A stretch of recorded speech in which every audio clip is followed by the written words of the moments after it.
Hello and welcome everyone.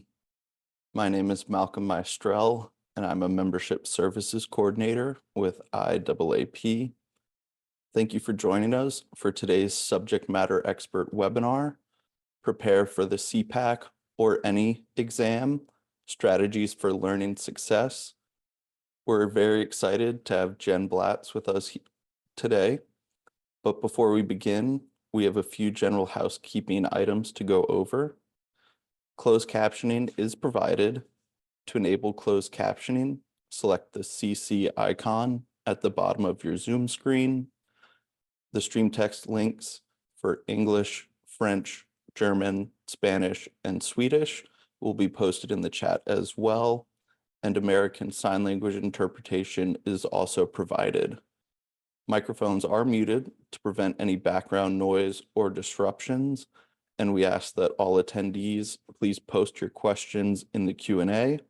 Questions will be saved until the end of the presentation, and the chat will be monitored for general dialogue and technical issues. Today's webinar will be recorded and available in our webinar archives, and we will send out a copy of the recording and presentation to everyone who registered.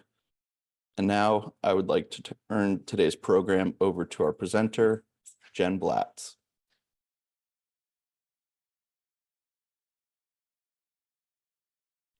Jen, you're on mute.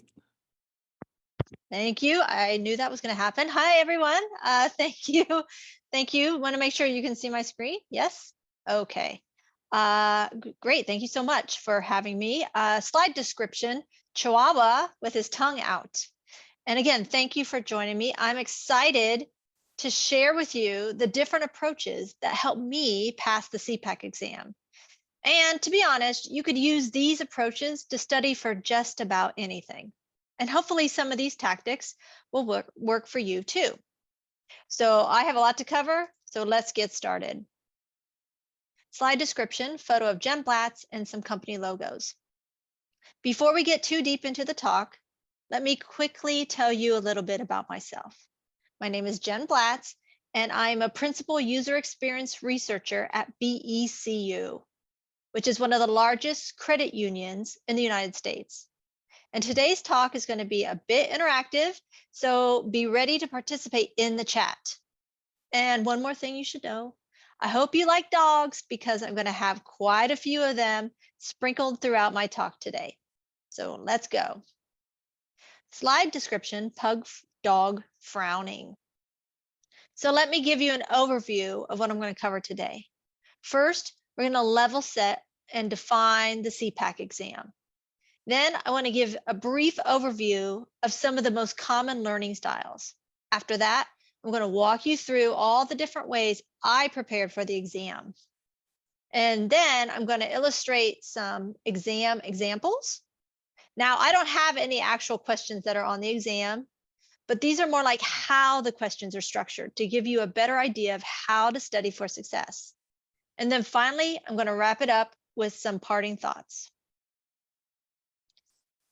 First, let's level set on what the exam is. And this is the only slide that I'm going to kind of read to you. So I know it's pretty text heavy. Gets better after this. So here's the definition. So according to the IAAP website, which is the organization that distributes the exam, the CPAC exam is the IAAP Certified Professional in Accessibility Core Competencies, CPACC, credentials in its IAAP's Foundational Professional Certification.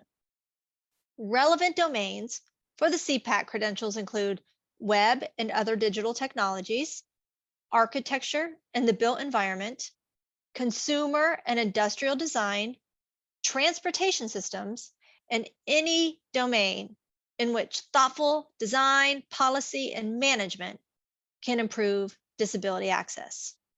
In other words, it's a certification to signify that professionals know the ins and outs of accessibility core concepts.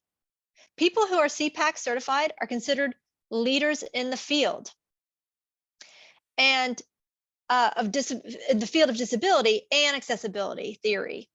And they guide their teams to develop more accessible digital products and services, and even physical environments. Slide description, dog looking surprised. So now let's take a minute to talk about what the exam consists of. There are 100 multiple choice questions with 4 possible answers. You take it within 2 hours and time flies by quickly. Sounds like a long time. It's not. It is closed book, which means you cannot reference any material. You really have to know this stuff. And it's challenging. I'm going to be honest, I didn't feel like I knew all the answers after walking out of that exam. So I'm just curious, head on over to the chat here. And how many people today on this talk are taking the exam, say, within the next 3 months? If you're planning on taking it within the next 3 months, throw a yes in the chat or say me, yes. Okay, I see some people. Woo, okay, this is perfect timing for you all. Great. Taking it Monday. Ooh, good luck. All right. So slide description, dog on a laptop. Now I'm going to switch gears for a minute and talk about some learning styles.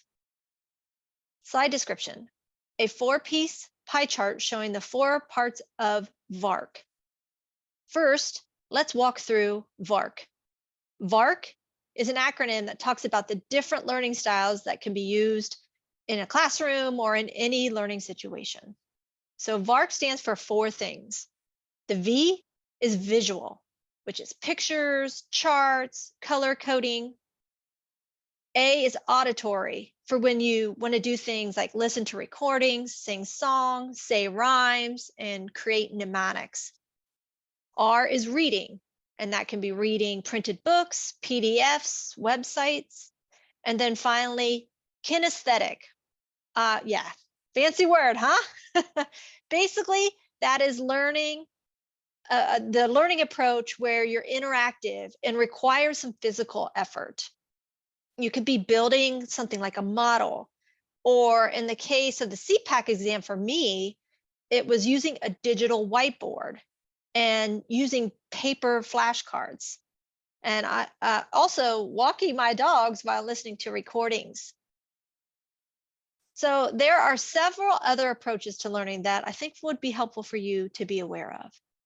So first one, self versus group. So some people learn material better if they have a study partner or a group, and studying with others makes them feel accountable. You have to keep up with the group. Plus, it can be helpful for you to quiz each other and to hear information put in another way. Digital versus analog. Some people learn better reading on a computer screen. Some learn better reading a physical book. I'm one of those old school physical book kind of people. Also timing. Some people can crack open a book the day before the exam, scan the book once, and be ready for the test the next day. I really hate those people. And other people might need weeks, maybe months to prepare for the exam.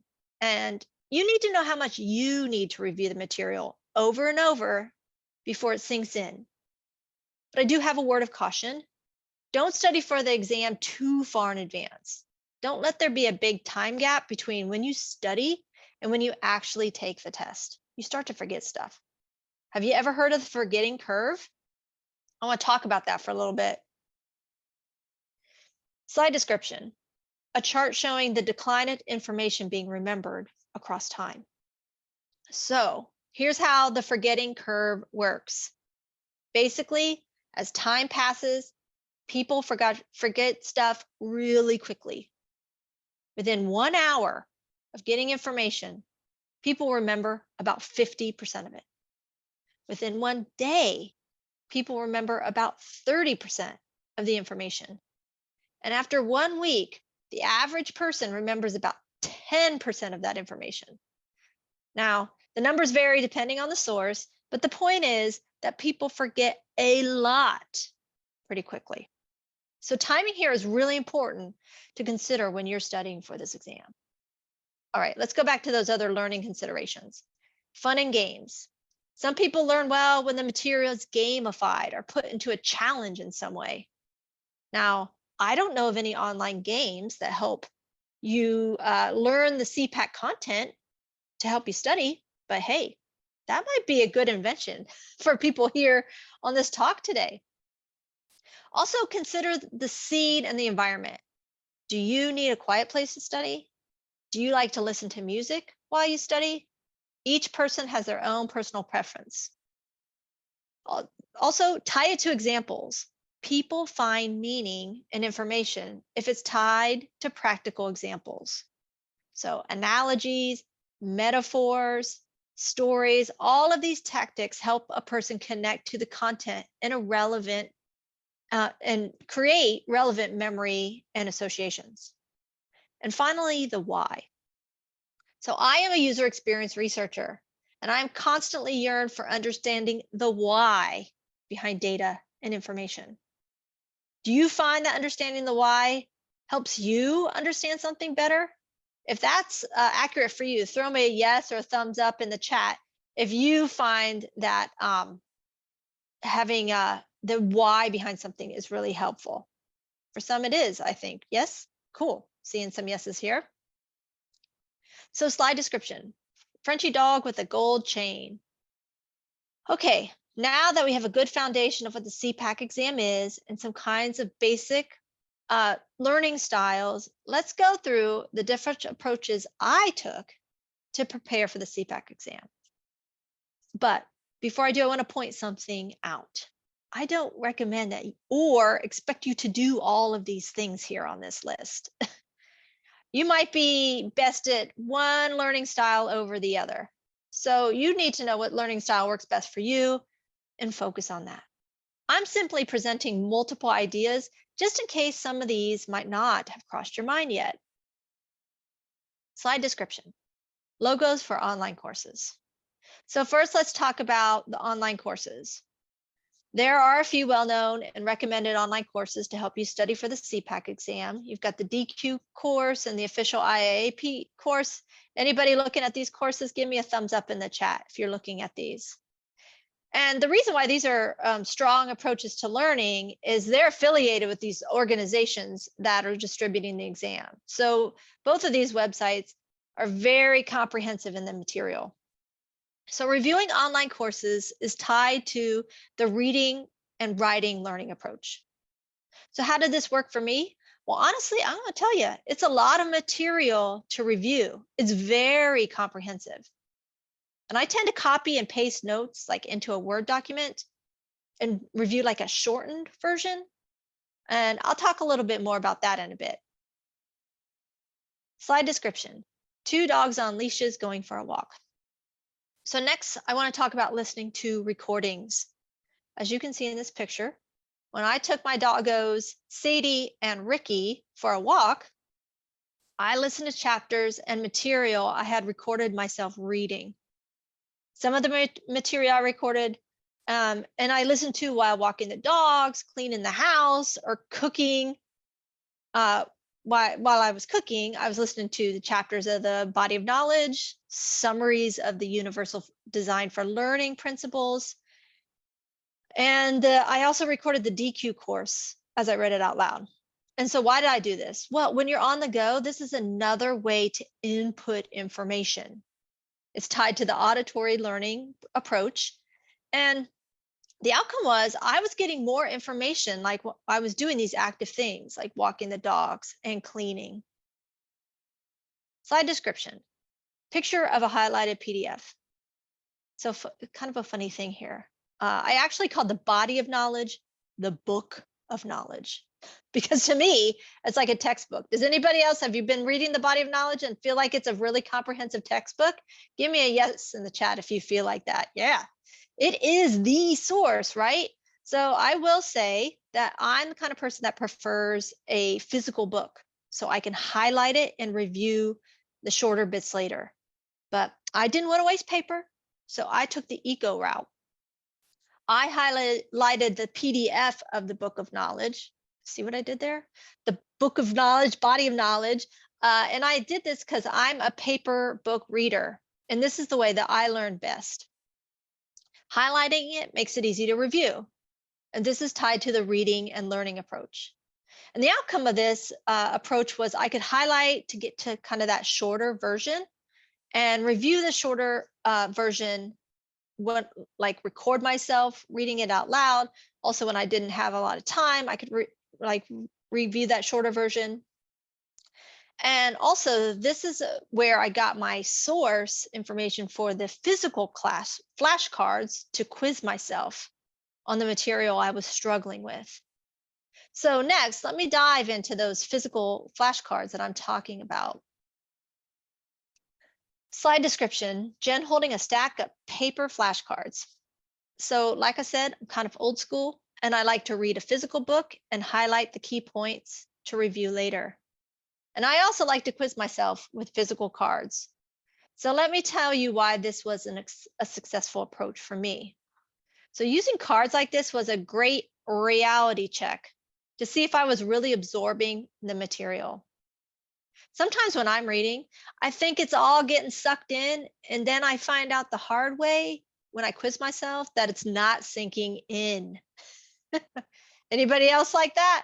Yeah. So clearly, this is tied to the kinesthetic learning approach. The cards were very physical, and I could interact with them. The cards were double-sided, and it helped me to quiz from both sides. I pulled the content from my flashcards from quizzes that I failed and other sources like the body of knowledge that it just wasn't sinking in. So since these flashcards were double-sided, I could quiz from both ways. And I'm going to walk you through an example of that in a minute. So is anyone here? Yeah, the laws. Has anyone here ever used flashcards to help you study for an exam? If you have, give me a yes or a thumbs up in the chat. Right. So slide description, a corgi puppy. So flashcards were particularly helpful for me to learn, as somebody mentioned in the chat, laws. Ooh, those laws are tough, folks. Disability numbers and statistics, and components or principles, and the definitions. So the beauty of using physical flashcards is you can totally mix them up. Sometimes people learn by association, meaning you recognize something just because it's in a place you remember. But you need to be able to learn all the info for this exam individually. You have to know its own context. It's not like the exam is broken down into, oh, here's the laws section. No, it's not broken apart like that. At least mine wasn't. So you need to know each fact in random order. And that's what's really great about flashcards. You can mix them up and learn each topic individually. Okay, so I want to do a little bit of a deep dive into how flashcards work double-sided. So the boxes here represent each side of a flashcard. On one side, we have the number 466 million. So you could be looking at that number and try to guess what that quantity means. Or you could be looking at the flip side, the number of people in the world with some hearing loss. So you can read this statement and try to guess what the number is. See how this works? The card works both ways. Let's look at another example. Ooh, this one's a law. These can be really tricky to learn. So one side could have the name of the law, and the other side could have a description of the law. And you can quiz yourself from both sides. I have one more point I want to make about flashcards. As you learn the content, you can remove the cards that you learn. In other words, you get it right on both sides, eliminate that from the pile, and just quiz your stuff on the stuff that you're struggling to remember.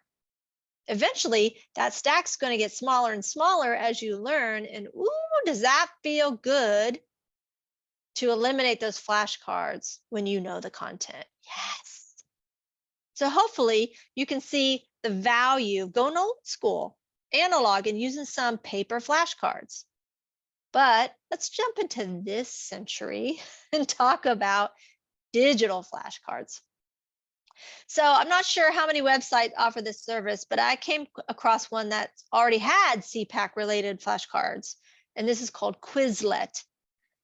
And the reason why I use this site is there were already cards there, and the content was similar to the quizzes that I'd seen on other online courses. And from what I could see, the site is free to use, and I think you can create your own cards for free too. And using the site, because it already had flashcards, if you're like limited in time, it's a great way to have flashcards without having to create your own. So digital flashcards are tied to the learning approach of reading. I'd also say they could be somewhat kinesthetic because you're learning to interact with the cards on the website. So yes, I used both physical and digital cards to help me prepare. So let's stay in the world of digital for a second and talk about digital whiteboards. Slide description. Digital whiteboard showing sticky notes and pictures representing different models of disability. I'm guessing that you may not have thought of this approach to studying for the exam. Does anyone here have any experience using a digital whiteboard? Give me a yes or a thumbs up in chat. Like some tools like Miro, FigJam, I think Google even has one, Lucid. Yeah, lots of people have a digital whiteboard. I used Mural for my virtual whiteboard, but honestly, you can use any tool. And I used it for 2 reasons. I used it to quiz myself and to represent the information in a visual way. So why? Why did I use this? Well, working on a digital whiteboard, it forced me to apply the components to the principle. And I can move components around and quiz my knowledge. And I could present the information in different ways to help me learn the material. So using a virtual whiteboard is tied to the learning approach, visual and kinesthetic. It's kinesthetic because I was moving stickies around during my quizzes, and I'm going to deep dive into how to do that in a minute. And so what was the outcome of this learning approach? Well, I could put visual images and charts together to help me make that connection to the visual side of my brain. So look here, these images represent the different disability models. The color coding helped me commit the information to memory, the different colored stickies. And finally, the physical interaction of building this out forced me to go beyond just kind of glazing over the content. Slide description. Digital whiteboard showing icons and stickies that represent the 8 goals of universal design.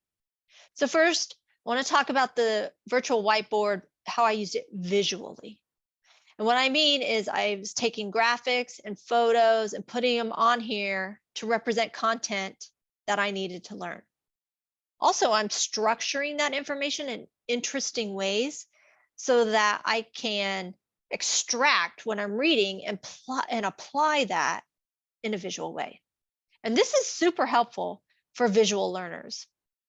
One of the benefits of a virtual whiteboard is it's an unlimited canvas.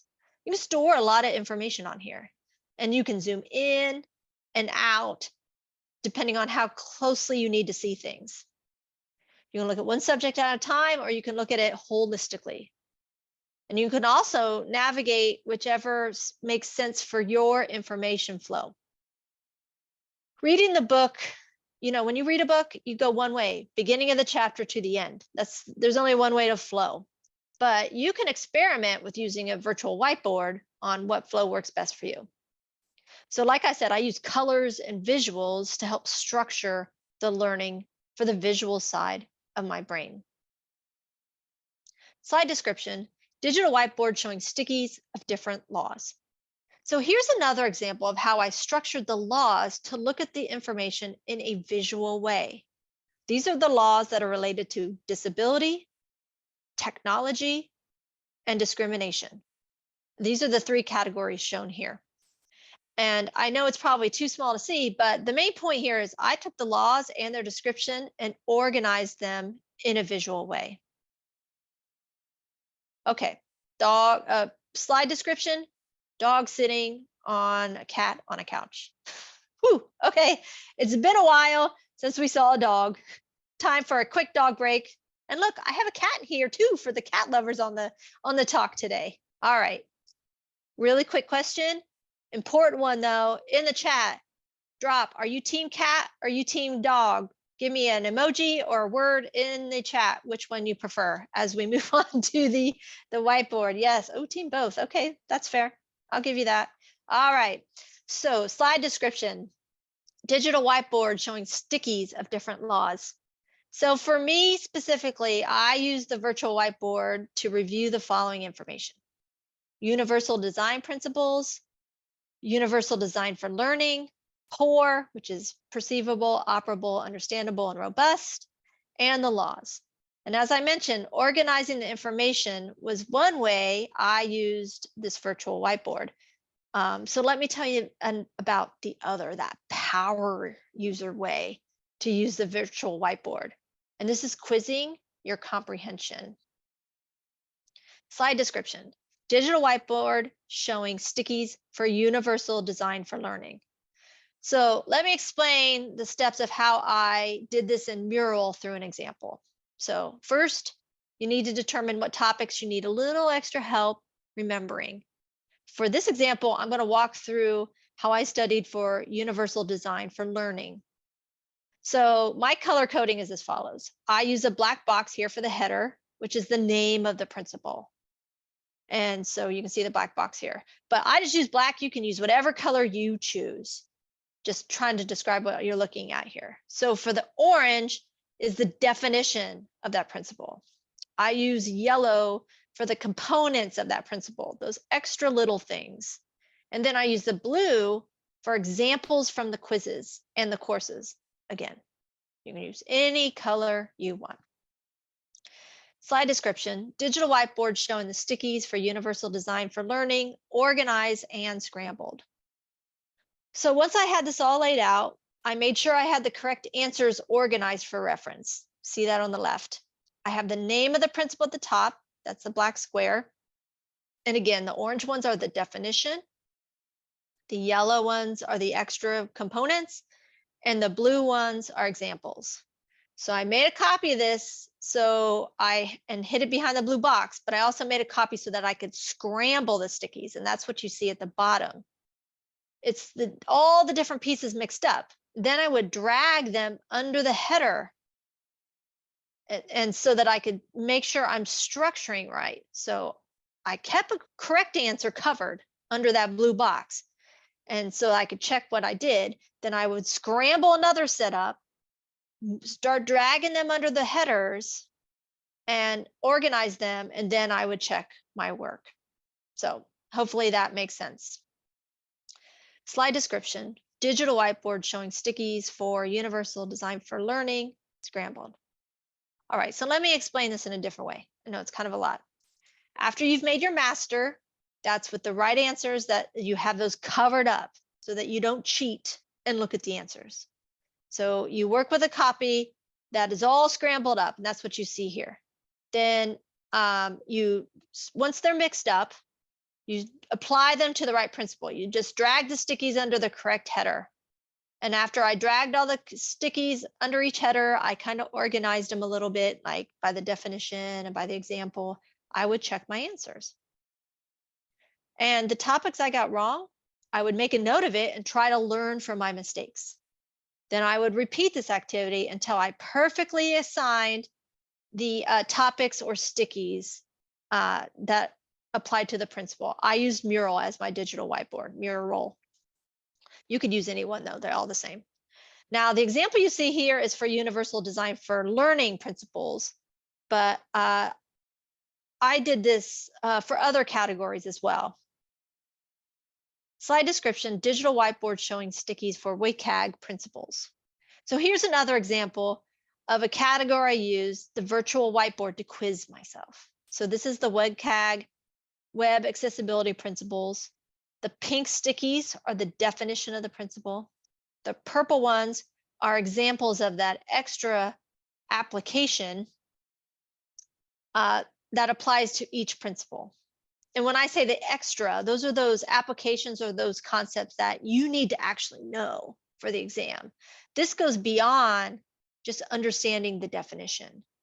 This understanding is how they apply to real world situations.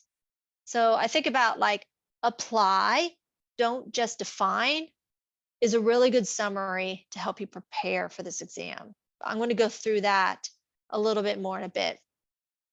Again, I had this as a master copy that I kept hidden behind a box. Then I had another version that I mixed up the stickies in Mural and organized those mix up stickies by dragging them under the headers. So hopefully you could use this superpower quiz tactic on material that you want to master if the kinesthetic learning approach is a good one for you. Slide description, online quiz questions and answers. Now I want to talk about another quizzing tactic I used as a reality check, and that was the quizzes provided by DQ and IAAP, their courses. I took these quizzes not only because they were provided, obviously, but the quizzes were, I'll tell you, they were a hardcore reality check for me. Look, I'm guilty of reading material and thinking, oh yeah, I've got this. And then I take quizzes and I'm like, ooh, I'm not recalling the correct answers as well as I thought I would. Anybody guilty of that? Anybody ever have that problem? Drop me a yes or a thumbs up in the chat. If you think you're reading it, ooh, then you quiz yourself and you're like, whoa, this is not happening. Yeah. So quizzes are a great way to actually test your knowledge. It also shows the format of the questions. Now, I don't think any of the quizzes that they provide are actually questions on the exam. So I have a pro tip for you.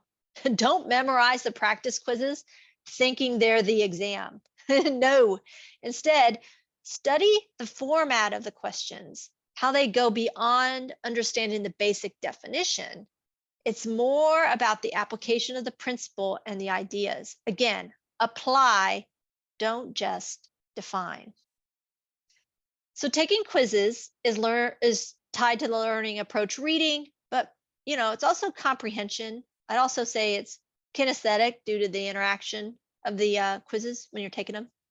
So the outcome of me taking the quizzes is that it tested my comprehension of the material. It showed me the gaps in my knowledge, and woo, there were a lot in the beginning. And it illustrated the types of questions that would be on the exam. And it finally, it showed me how tricky the questions were going to be. Yo.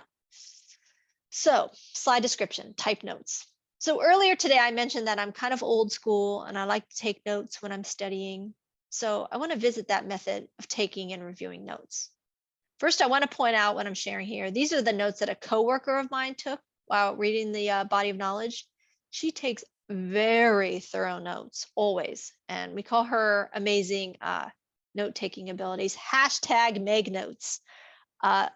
Taking notes is somewhat related to the kinesthetic learning style if you're reading and if you hand write the notes.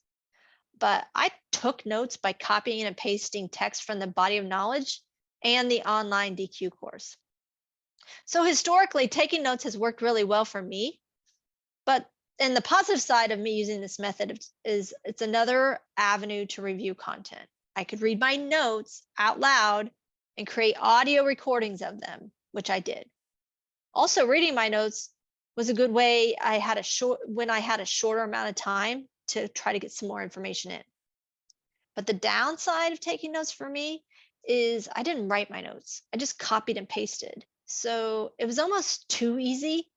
And I didn't really absorb the information that much, to be honest. Writing out the notes would have been more effective, but it also would have been way more time consuming. So to be honest, copy and pasting notes didn't really condense the information down that much for me.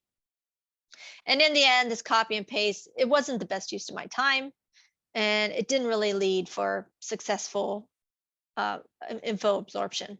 So you choose if you want to do this approach or not. Slide description, dog sleeping on a blanket with the caption, Ricky resting while he sang songs.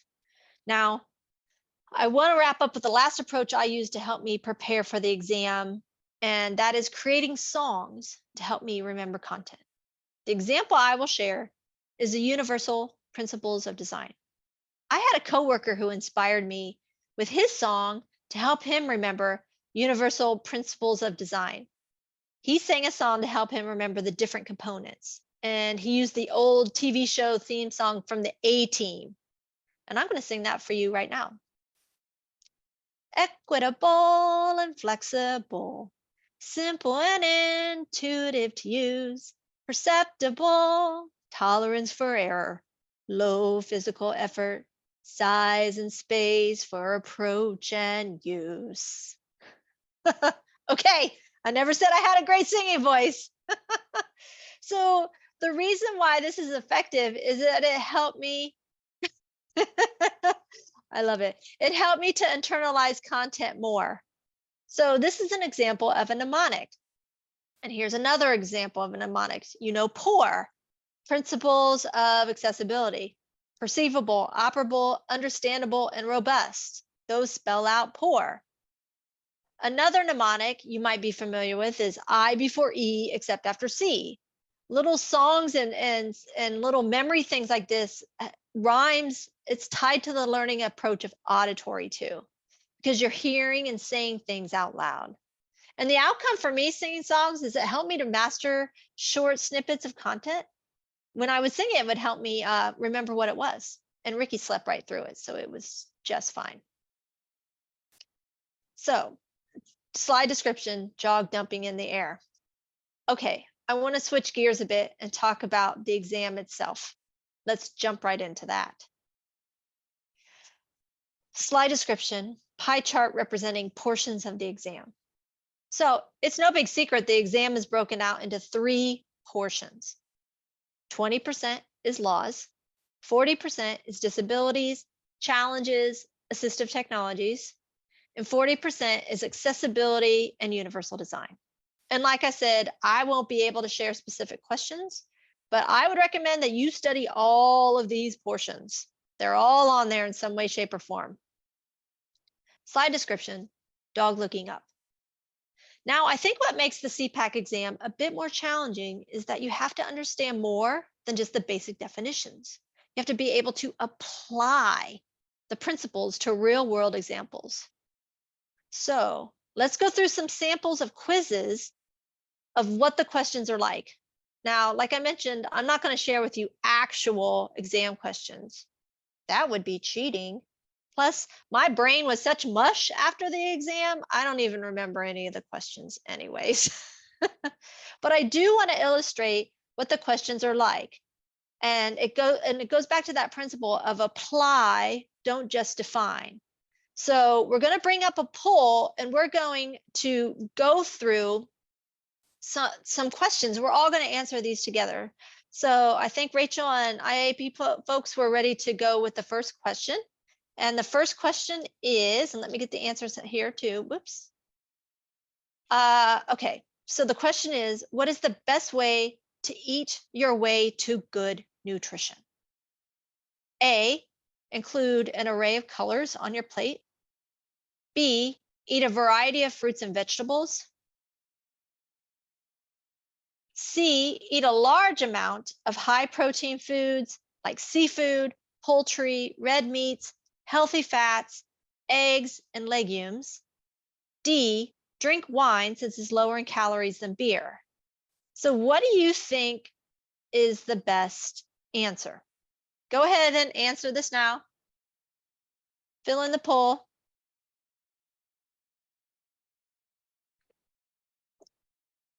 Everybody answered?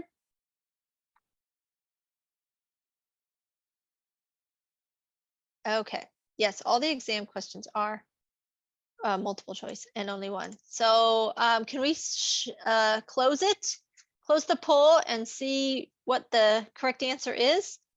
So the correct answer is B, eat a variety of fruits and vegetables. So that won just by a little bit. And so let me talk about, look, I think you all can see the exam results. So 44% of people chose B, eat a variety of fruits and vegetables.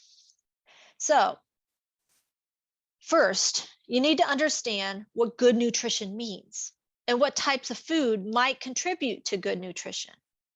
And then you need to think about which is truly the best answer. So A sounds good, but it's a little too generic. Do you know what an array of colors on your plate even means?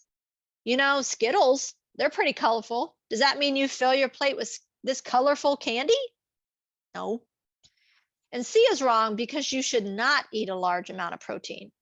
Plus, it's not recommended to eat a large amount of red meat and healthy fats.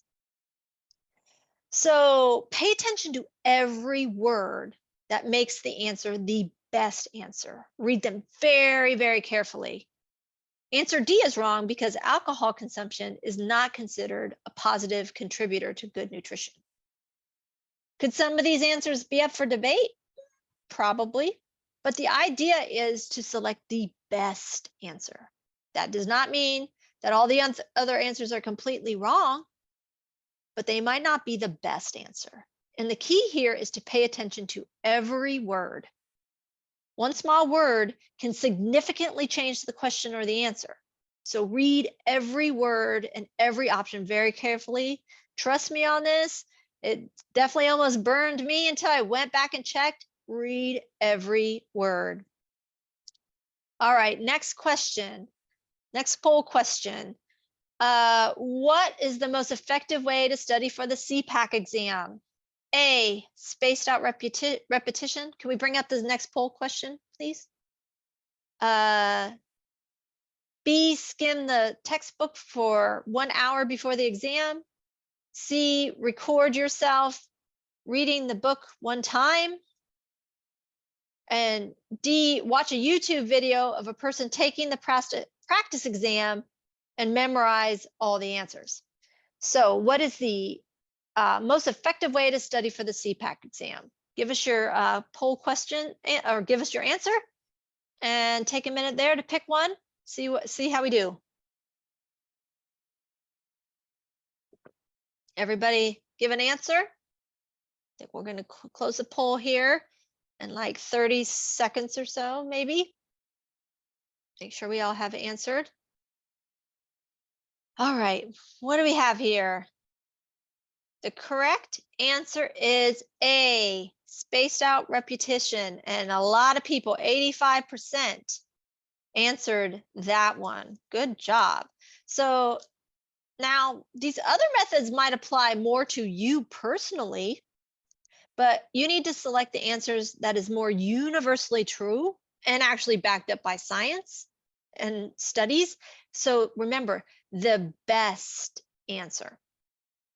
In the case of the CPAC exam, you have to go with the answer that is more applicable to what the IAP and accessibility guidelines are most correct. Yeah, I know it's a little tricky. It's probably maybe why I didn't score 100% on the exam. It is challenging, I will say that. All right, final question. Which is an example of the principles of universal design, principle number 7, size and space for approach and use. I think this is similar to what could be on the exam, but I don't think this is actually on the exam. So, which is an example of size and space for approach and use? A, scissors for right or left-handed users. B, text on a menu large enough to read without glasses. C, tables that are high enough for a wheelchair to fit under. D, rails on a sidewalk to prevent going into the grass. So what is the correct answer for size and a space for approach and use?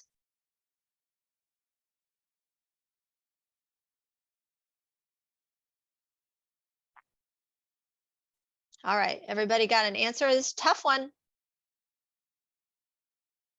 Not gonna lie. All right, did you answer the poll? All right, let's go and see. We all answered it. Let's go for the results. The correct answer is C, tables that are high enough, to fit under.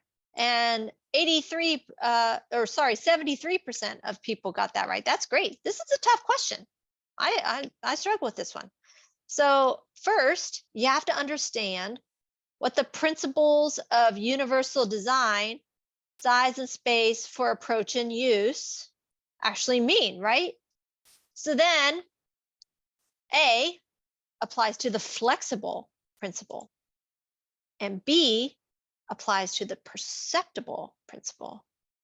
And finally, D applies to the tolerance for error principle. Again, the way the exam works is first you must know the foundation and the basics and the definition. Then you've got to understand the principle. Then you got to understand how to apply that. So again, it's apply, don't just define. Slide description, pug frowning. Okay, so let's wrap up today's talk with a few takeaways. Before I do, I want to share some different perspectives. I also reached out to the members of my team who took the CPAC exam in this past year, and they had a few more tips for success.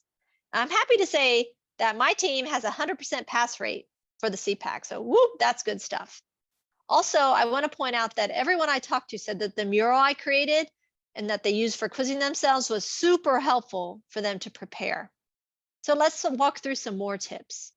Lisa said that talking out the concepts with a study partner was really helpful to get a different perspective. Kennan said to approach learning with an open mind and give your mind time to absorb what you're learning.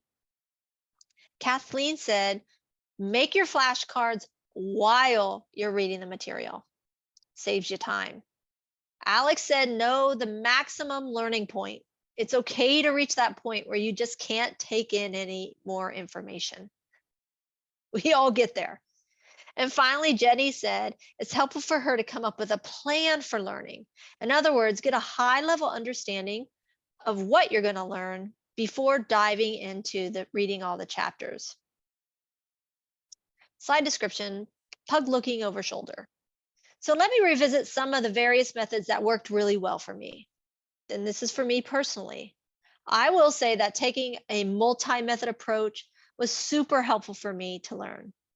Those songs, those mnemonics, they helped me remember the content. Digital whiteboard, using that mural helped me to quiz myself and to see content visually. I devoted plenty of time. Like I said, I wish I could crack that book open the night before and learn everything, but I cannot. So it's helpful for me to pace out my studies. I was also working full time, so I wanted to make sure I devoted enough time to review and to learn. So repetition, along those same lines, I need to review the content over and over. And that just really works for me to help it sink in. And then finally, the timing. Take the exam at the right time, right away. Give yourself enough time to prepare, but don't have a large gap between when you study and when you actually take the exam. Slide description, pug dog frowning. Now let me revisit some of the things that did not work well for me personally. Like I said, it's copy and pasted notes. That format, it just didn't sink in when I just copied and pasted. It was not really the best use of my time. And I really didn't go enough beyond the principles. I felt like I needed to more critically think about how the principles applied to real life situations. And I could have done a little bit more research on this and critically thought about this a little bit more. I think that would have helped me make a connection with the content more. Slide description, dog with tongue out. So the bottom line is that you have to explore whatever learning style is best for you.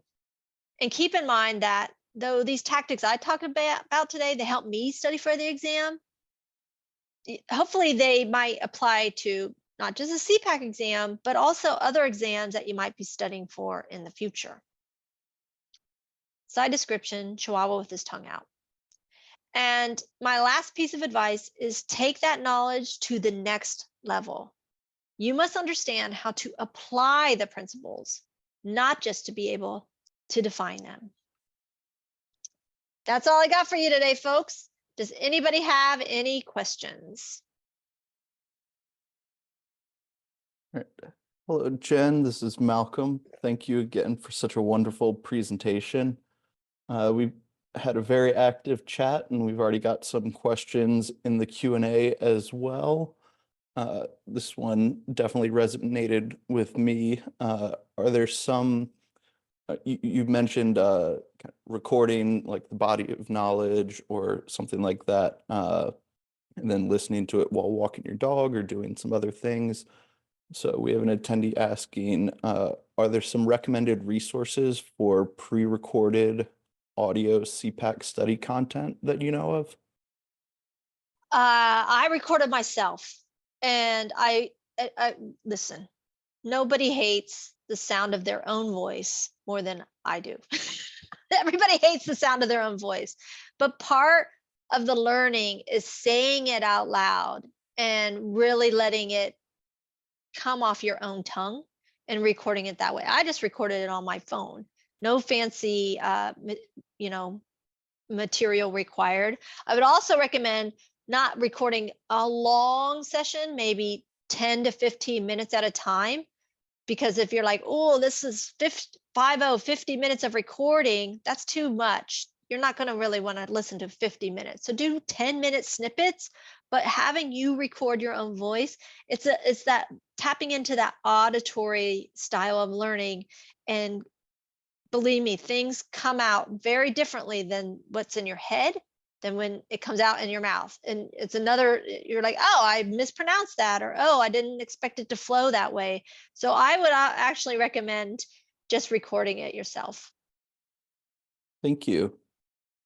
And regarding the readings, besides the suggested links from the CPAC course, did you consider any other bibliography?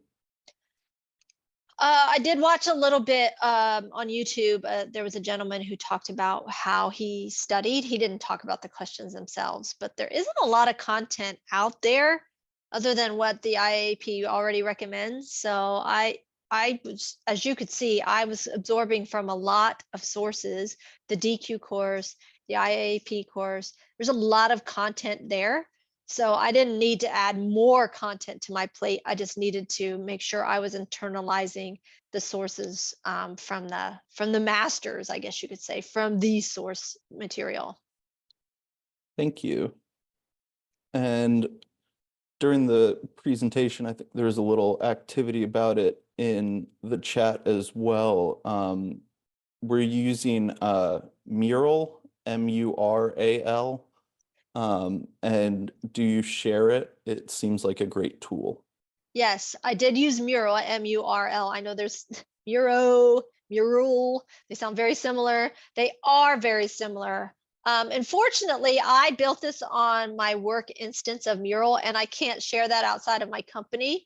I could share a PDF with you, but then you can't move the stickies around. So that's not super helpful. But if you do want a PDF, I can share that with you. You would just, unfortunately, I know this is not cool, you'd have to recreate it yourself. So sorry, it's not a template in Mural available, and I can't share it outside of my company.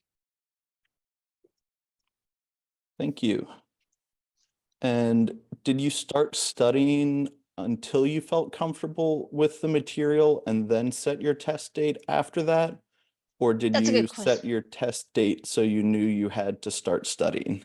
Yeah, that's a good question. I never felt comfortable. I never felt like I was ready, but you just got to cut the cord. So what I did was I was studying for part-time for maybe a month or two. And I was like, look, I got to put a deadline on myself. So I gave myself whenever the next exam period was. So I believe it was about a month or maybe 6 weeks. And I said, I'm doing it. I'm not going to put this off to the end of the year. I'm doing it. So I think total probably was 3 months for me. But again, that was part-time that I was, doing it in evenings and weekends and working through like on a smaller time commitment basis. But I would recommend doing a little bit of review, seeing how you feel, and then just put a deadline on yourself, because you just want to just put yourself out of your misery. Like, not that it's not a really valuable exam, but it's like you'll never stop studying if you don't put a deadline on yourself. Thank you. And we had another question. Why does the content from the body of knowledge and courses like DQ vary so much? And do you feel like you need to memorize the content from other courses in addition to the body of knowledge? I don't recall them varying that much, and I'm not involved in the construction of the content of those two sources, so I'm not really sure. I do think that there was one question that I was like, I don't remember seeing this on either one. It was pretty specific. And I don't know if that's true or that's just my mind playing tricks on me, but I feel like those are probably your best sources of information. The written the DQ course, the book body of knowledge. See, I did it again, book of knowledge, and then the quizzes around that, and really understanding the content and making your own quizzes around that stuff. I feel like that's probably the majority, if not all, of the content right there. Thank you. And we're seeing a lot of questions that are more specific to the IAAP Yeah, exam. I didn't do remote proctoring. As you can see, I have shelves here. I didn't want to deal. For me, it was easier just to go into a testing center. There are a lot of testing centers. I mean, I understand if you live in a very rural area, it could be quite challenging, but look into finding a testing center, because it can be a pretty rigorous to make sure your space passes the the level of security, in a sense, to take the exam at home. It was worth it to me not to stress about having my room. I wanted to focus on the exam, not to have my room prepared to take the exam. So I would recommend finding an area to take it. Thank you. And I've also went ahead and shared some resources in chat, a link to the CPAC overview page, which gives more information on testing options and accommodations, as well as the link to RSVP for an IAAP certification drop-in session. Those are held on the second Wednesday of the month at 9 a.m. Eastern and the fourth Wednesday of the month at 5 p.m. Eastern. And those are very informal. A member of I our would recommend dropping in on one of those. I did too. A lot of the questions that I'm seeing in the chat and in the Q&A, those folks can answer. So if you have questions around the exam itself, the logistics, not the questions on the exam, they're not going to tell you that, but the details around the exam, pop into one of those events that Malcolm was talking about. They answer it thoroughly. Highly recommend attending one of those. Thank you. And I think we've got time for one or two more questions. So after the test, how well did you remember the content? Does the content remain meaningful? Yeah, that's a good question. I think a lot of that depends on your job and what your role is and how much you need to apply those principles in your job and in your conversations of where you work. For our team, we're the user experience team, and we are definitely bringing up topics that we learned as a result of taking this exam and making sure that accessibility is top of mind in our experiences and our products and within our company, because it's really important that our materials are accessible to all. So I guess that kind of depends on what your job is and how much of an accessibility advocate you can be. I mean, you should be, but depending on how much that is required in your job. But again, on the other side of that, I would say don't let your job define to being an accessibility advocate.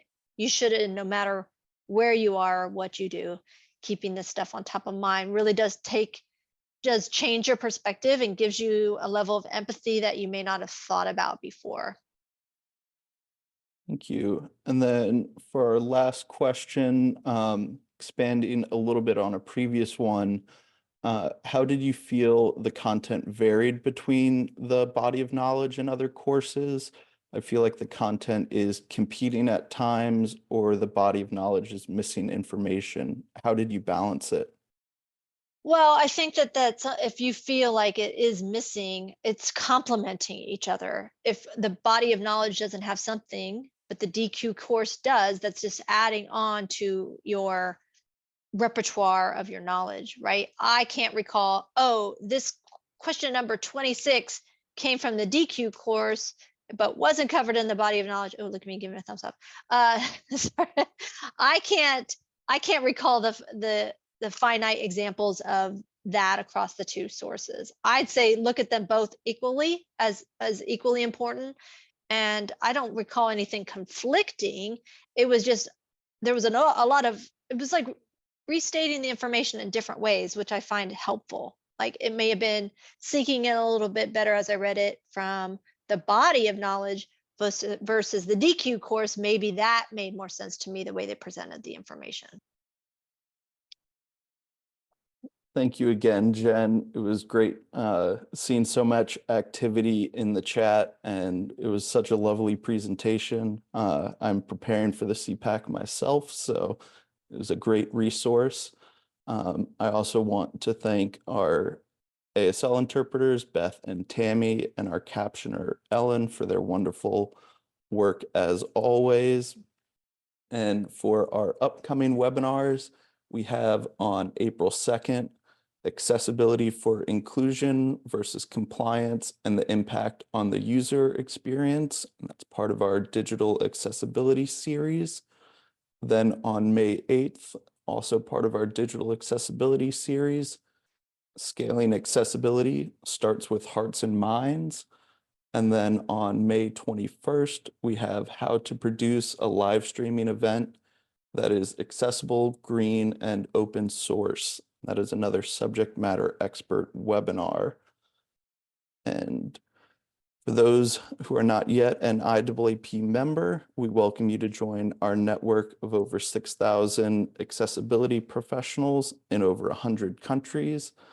All IAAP members get complimentary access to live professional education webinars, as well as our library of archived webinars, access to our Connections networking platform, free courses, and more.